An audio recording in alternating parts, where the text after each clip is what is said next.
Now it's time for biology and its genetics now. So let's discuss about the genetics. So the genetics is one among the form for cause and is very, very important cause. It's very important to know the genetics. So the cause name, the topic name is genetics.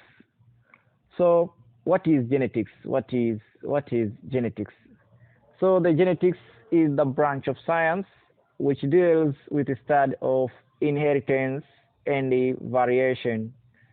So genetics ni tawi la sayansi ambalo linaongelea zaidi kuhusiana na inheritance means urithishwaji and variation means utofauti. Na in genetics tukiongelea about the inheritance urithishwaji, for example inawezekana tukasema let's say tuna tall father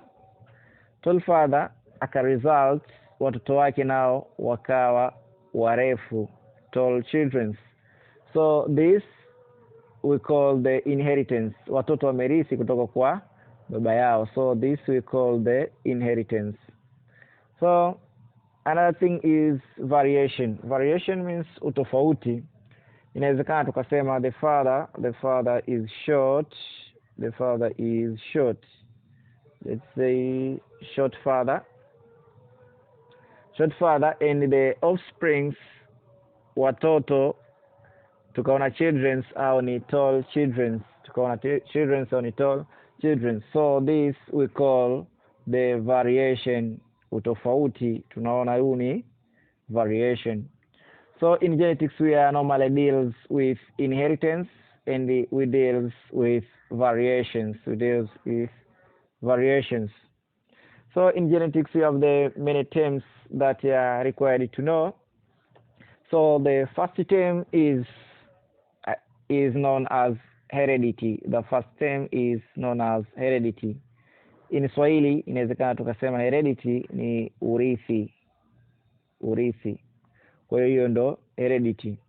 So heredity is passing of features from parents to their youngs. So for example, kama tulivyoona katika example ya mwanzo, tukaona kwamba kuna features. Example, baba huyu ni mrefu, tall father, na watoto wake nao wakawa warefu.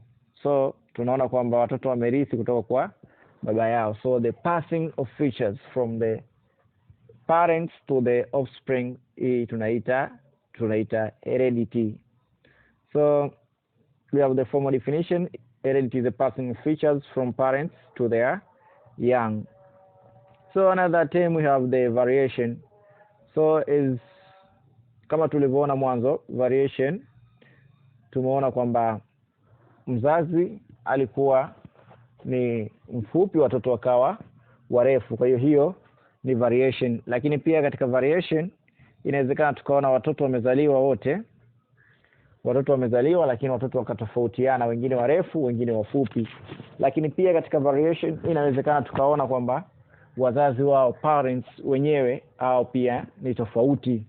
So the variation is a possessing of characteristics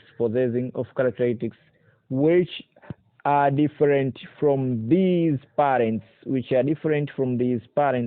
So inawezekana tukawa na parents ambao mmoja akawa ni tall, mwingine akawa ni short. Kwa hiyo ni variation. And other offsprings, pia tunaweza tukaona variation pia katika offsprings ni wale waliozaliwa, ni youngs ndio tunawaita offsprings. Kwa hiyo tutaona kwamba variation, tutaona kwamba utofauti kati ya wazazi na pia kwa offsprings. So another term to know is genotype. So without wasting the time, the genotype is a genetic constitution, or sometimes we call the genetic makeup of organism. So every organisms having the genetic makeup. Kwa hiyo kiumbe kina genetic makeup. Kwa mfano hiki ni kiumbe chetu, ndani kuna genetic makeup ya kiumbe, ameundwa na nini, ana vinasaba gani, ana vinasaba, genetic makeup. Kwa genetic makeup yake ya huyu kiumbe iliyokuwa ndani ya huyu kiumbe, basi hiyo tunaiita genotype. So the genetic constitution of an organism. So na genetic makeup tutaona represent by using letters. For example, like flowers, let's say red flowers, we may say have the R, capital R and capital R genetic makeup. So usually this genetic makeup occurs in pairs. So you see that the pairs means two things. So the genotype is the genetic makeup of an organism. So another thing to know is about the phenotype. The other thing to know is about the phenotype. The phenotype is outward or physical appearance. Outward or physical appearance of an organism. So inawezekana tukaona organisms outward appearance yake ni ipi. Inawezekana katika color tukasema kwamba kuna black, kuna watu ambao tunawaita black, kuna watu ambao tunawaita white. Au inawezekana katika maua tukasema let's say tuna red flowers, tuna red or tuna white flowers. So this is external or outward appearance. This outward appearance, we call it the phenotype. So the phenotype is outward or physical appearance of an organism. Tutaona watu wengine warefu, hiyo ni physical appearance. Tutaona watu wengine wabonge, hiyo ni physical appearance. Tutaona watu wengine weupe, hiyo ni outward appearance. So another thing to know is another term is dominant gene. So kwa hiyo yenyewe inajieleza. Dominant ni kitu ambacho kimetawala.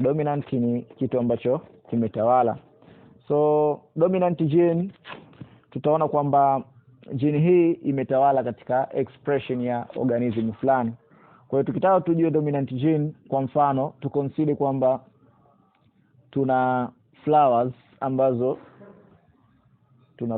ambazo let's say hiyo flowers tukasema let's say hiyo ni red flower, lakini inside kama tulivyosema genes is genetic makeup usually zipo katika pair. Inside tukaona kwamba let's say ina R na pia ina small r, na endapo tukasema labda hii capital R ina represent red,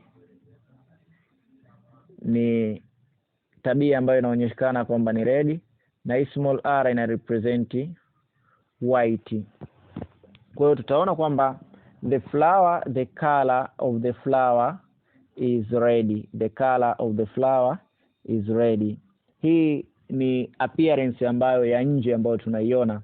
Kama tulivyosema, hiyo ndiyo phenotype. Lakini kwamba tukaona ile flower ndani yake kuna capital R na small r. Na capital R ina represent red na small r ina represent white. Lakini tukaliona ili huwa tabia ambayo imeonekana ni ile ambayo ni ya red. Kwa hiyo ndani yake kuna tabia mbili, ya red, lakini pia kuna ile tabia au muonekano wa white, lakini hii white haikuweza kuonekana, kilichoonekana ni red. Kwa hiyo hapa sasa tunasema red is dominant gene. Hapa tunasema sasa red is dominant gene. So the red is dominant.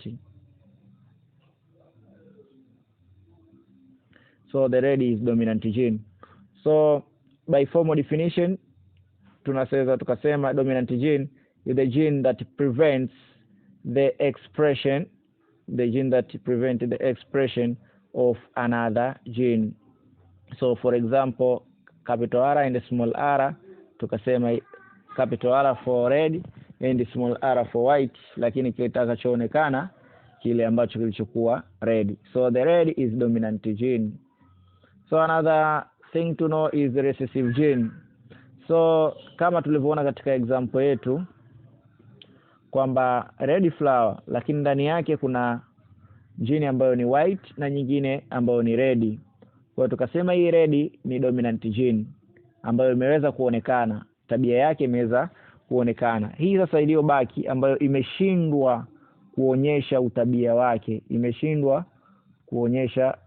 wake, basi hiyo tunaiita kwamba tunaita recessive gene. Hiyo tunaita recessive gene. Kwa hiyo hapa hii white leo itakuwa kwamba hiyo ndio recessive gene. Kwa sababu gani imeshindwa kuonekana?